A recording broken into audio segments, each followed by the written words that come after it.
Supreme কোর্টের সামনে একটা ভাস্কর্য স্থাপিত হয়েছিল। কিসের? থেমিসের ভাস্কর্য। ওই যে ব্লাইন্ড জাস্টিস, হাতে একটা দাড়িপাল্লা, চোখে আপনার কালো একটা ব্যান্ড লাগানো, অর্থাৎ আইন অন্ধ, আইন কাউকে কোনো ধরনের কারো পক্ষ না নিয়ে আইন বিচার করে, যেটা সঠিক সেইটা। সিম্পল। এইটা নিয়ে বাংলাদেশে কি হয়ে গেল, কি ঘটে গেল? এই মৌলবাদীরা সেই ভাস্কর্য নিয়ে প্রবলেম ছিল। লালনের ভাস্কর্য এয়ারপোর্টের সামনে স্থাপন করা হয়েছিল, সেটাও মৌলবাদীরা দেয়নি। বকের একটা সারস বকের একটা ভাস্কর্য, সেটা ভেঙে ফেলেছে।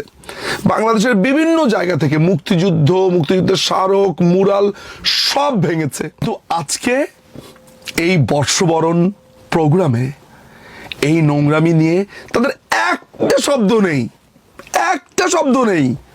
তারা সেটাকে বরঞ্চ খুব ওয়েলকাম করেছে।